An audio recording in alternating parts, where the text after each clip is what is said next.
Hi and hello there, Capricorn. Welcome new subscribers. My name is Yan, returning tambayers. Thank you sa inyong walang sawang love and support para sa akin. At kung hindi nyo pa knows, mayroon pa tayong other channel. Link is down below sa ating description box. If interested, just click that link para kayo ay mapunta there. At araw-araw, nag-upload din tayo ng collective readings for all signs doon. At yun nga, wala tayong gender here. Babae, lalaki, LGBT, lahat ay welcome. Pwede rin pong iswitch yung mga roles dahil possible talaga magkapalit-palit kasi general reading ito. And at the end of the day, lahat ay may free will na pwede niyong gamitin anytime, anywhere. Cross-watchers ni Capricorn, welcome ka rin. At may Capricorn placements sa natal/birth chart, welcome din kayo. So let's go ahead and check these messages right here for you, Capricorn. What this Capricorn needs to know, can you please show me? Capricorn, messages for Capricorn, please. Mga mensaheng dapat malaman ni Caps. Can you please show me? Capricorn.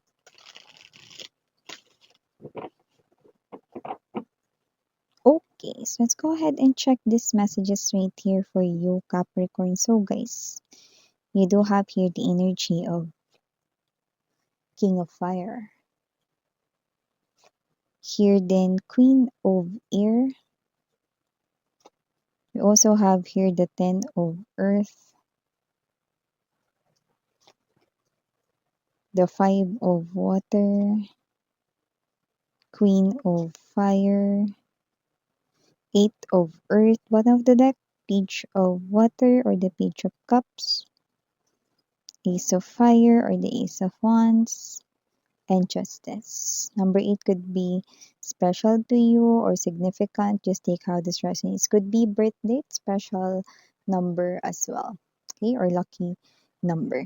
So, Capricorn, sa nakikita natin dito mga babes, no, mukhang meron ditong energy na parang gusto niya nang tumayo sa kanyang kinauupuan. So, from stagnation, yes. Possible na hindi ka nito kinakausap. Yeah, like literal, no? Na one, ang nakuha ko rito siya ang unang ng block sa'yo. Kaya kung blinak mo man siya, yun ay dahil blinak ka niya una.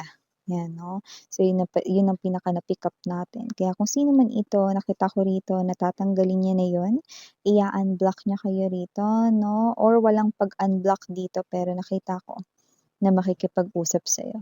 Punong-puno ng regrets itong tao na to ngayon. Okay, sa maniwala kayo o sa hindi, this person here, no, ay meron sa kanyang too much, no, na emotions of sadness. Five of Water energy. At yung sunod kong babanggitin ay hindi mag-resonate sa lahat, no? Maaaring yung iba sa kanila ay meron na sila ngayon na anak, might be maliit pa ito, no? Might be baby or kinder nursery pa lang, no? Pero yun nga, no, yun ay bunga ng sinasabi nila rito, no, na pagkakamali, you know? So, kung sino man tong energy na to na maaaring siya ay tumawid at sumakabilang bahay, pero pinagsisisihan niya na yun, no? Yung iba sa kanila posibleng may anak na ngayon at hindi na makawala sa third party, okay? Pero makikipag-connect yan sa'yo, kakausapin ka niyan. Might be hihingi ng tawad sa'yo, no? Pero yung iba kung walang anak, may kipagbalikan sa inyo. Pwede ba daw? Okay? Nasa inyo yan, Capricorn. So, maliban dyan with the Queen of Air and the Queen of Fire, I think this is your energy, very good energy, because you are someone here, no, na mas matalino ka na ngayon, no? And at the same time, mukhang mas alam mo na kung ano yung gusto mo at kung anong nababagay sa inyo. Hindi lamang sa pananamit, no? Or hindi lamang sa yung physical, no, na itsura, no? Kundi sa kung ano yung mga deserve mo sa life. Yun ang nakikita natin dito. And I'm picking up that your intuition ay on point din, no? At nakikita ko rito na mas magiging magaling kang magbasa, no, ng mga taong darating sa buhay mo. Kaya naman yung mga first impressions mo ay palaging tumpak at tatama. Yan, no? Speaking of tatama, parang may tumama rito sa pader. Dahil gising na siya rito 'no, sa kaniyang mga kalokohan sa inyo 'no. Miss yan ba yung kanina na ex na sa makabilang hindi, iba na 'to 'no. So kung sino man ito 'no, parang nauntog siya rito ng katotohanan. This is someone here 'no, na nanloko sa inyo when it comes to puwedeng friendship ang ginamit 'no, puwedeng nanloko gamit ang pera or dahil sa pera, 'yan 'no. Yung iba hindi dahil sa pera, puwedeng dahil sa work or trabaho, okey? So kung sino man ito na mukhang ngayon nare-realize niya na ano, na nawalan siya rito ng kaibigan dahil sa kanya ritong ginawang panloloko sa inyo 'no, in terms of money, in terms of work 'no, parang sa ngalan rito ng posisyon, whatever, 'yan. So ngayon parang wala siyang malapitan na wala ring gusto rito 'no, na makinig sa kanya, okey? Parang kahit na hindi siya rito mangungutang or kahit kailangan niya lang ng advice parang walang gustong makinig sa kanya. Could be someone na dati kayong close, that's what I'm picking up, or could be someone right here na malapit nga sa'yo 'no, or yung iba baka literal na best friend mo, okey? So, with the Ace of Fire energy, Page of Water, nakita tayo dito ng new love pero not so new. Paanong not so new, Miss yan? Possible na kilala mo na siya, puwedeng dati mo siyang schoolmate sa pinag-aaralan mo na university, na school 'no, pero hindi kayo as in naging kayo dati 'no, or hindi kayo as in close talaga. Well, with the Justice card energy lumalabas na siya ang the one mo. So, matagal na pala siya rito 'no, na nasa life mo, kilala mo na 'no, pero yung iba nakita ko rito naputol yung inyong koneksyon, wala na kayong nabalitaan sa kanya 'no, pero kilala mo na kung sino yung para sa'yo, Capricorn, 'yan 'no. So, possible na itong tao na 'to ay matagumpay na ngayon at nakikita ko na posibleng itong tao na 'to ay looking din for you, searching din for you, not someone like you, but ikaw, you talaga 'no, yung hinahanap niya rito 'no. So, magpapahanap ka ba? Magpahanap ka na, tinulak.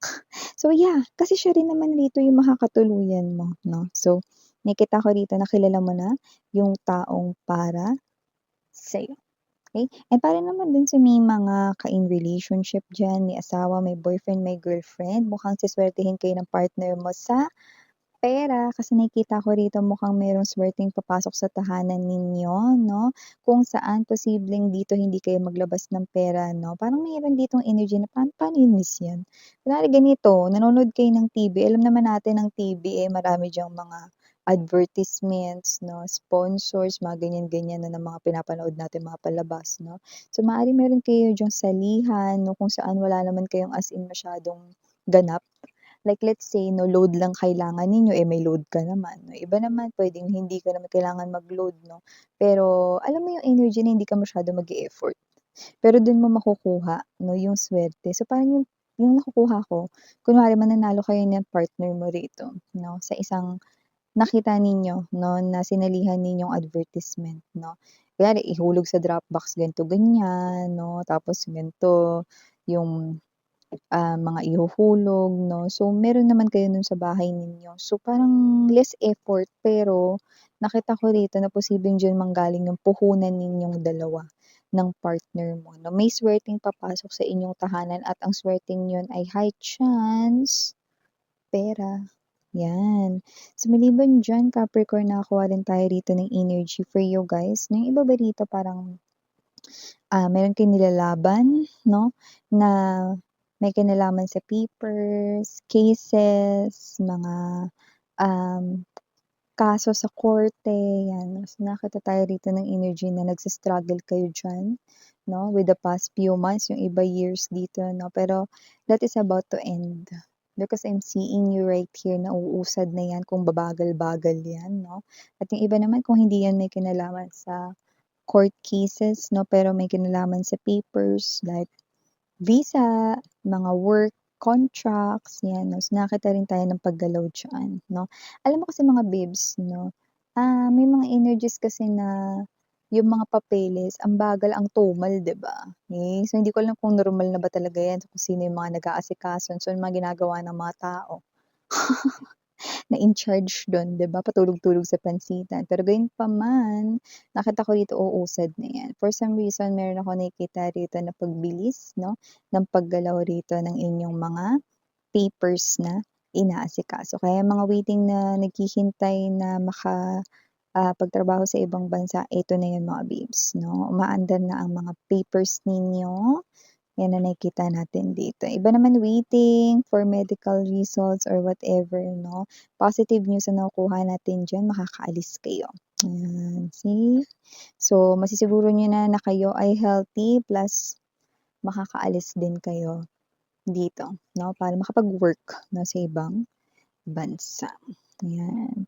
So, nakakaroon tayo ng energy dito for you guys 'no, na posibleng, sa inyong work ay posible ritong mas mapansin ka, okey? Doesn't have to be na merong vacant position na, um, puwede kang ma-promote or whatever 'no. Actually, hindi gano'n yung pinaka-nakukuha natin. Pero nakikita natin dito na posibleng mas mapansin kayo rito 'no, dahil mas magiging, approachable kayo 'no, sa inyo rito 'no, ng mga kasamahan 'no. Siguro dahil matagal na kayo diyan na nagwo-work, may gano'n ding klase ng energy or parang may alam kasi kayo do'n. Okey, or forte niyo yun kaya parang alam mo kung paano yun gawin. So, you're sharing here your knowledge, at nakikita ko rito that people right here 'no, ay thankful of you, okey? Kasi sila ito mga babes na parang para sa'yo siguro maliit na bagay lang yun, pero para sa kanila 'no, dahil dun hindi sila nahinto sa mga ginagawa nila at nakausad sila, okey? So, I think bibigyan ka nila rito ng little gifts or present, okey? Parang pa-thank you nila sa'yo 'no, token of appreciation, Capricorn, okey? So, maliban diyan, meron ba kayo ditong lolo't lola 'no, na parang nasa probinsya ganyan, malayo sa inyo, hindi niyo nakakasama 'no, or baka naman kayo yung malayo sa kanila 'no, pay them a visit 'no, bisitahin niyo sila rito because nakikita ko rito na 'yan yung sunod na mare-receive ninyo. Iba baka na-receive niyo na 'yan 'no, maaaring nag-message sila sa inyo, nag-chat, ganyan, nag-text or tumawag, bisita naman daw kayo, ganyan 'no. So, okey, gusto nila rito marinig yung mga kuwento ninyo ng live at gusto nila kayo ritong makita talaga ng personal 'no. Kaya bisitahin niyo sila rito mga babes 'no, kasi yun yung nakikita ko dito, bisitahin niyo sila or puntahan, okey? Kasi yun yung pinakahihiling nila rito, ayan 'no. So, nakikita ko rito na, yung iba na puwedeng kayo siguro yung favorite ng inyo ritong lolo't lola, iba puwedeng hindi niyo 'to lolo't lola, puwedeng ito ay parent figure like mama niyo, ganyan 'no. So, may gano'ng klase ng energy, okey? So, gusto nila rito 'no, na makita kayo and at the same time, okey, makakuwentuhan 'no. Kasi 'di ba 'pag mga elders 'di ba gustong-gusto nila yung nagkukuwento sila 'no, parang kahit paulit-ulit yung kinukuwento nila 'no, ta's ikaw nakikinig 'no, happy ka na nakiki-drive 'no. So, 'yan. So, nakikita ko dito na talagang they're waiting for you na i-visit mo sila. So, yeah, these are all the messages I've got right here for you, Caps. Thank you so much again. I'm Yuriana on me. 사랑해요. Love and light. 안녕.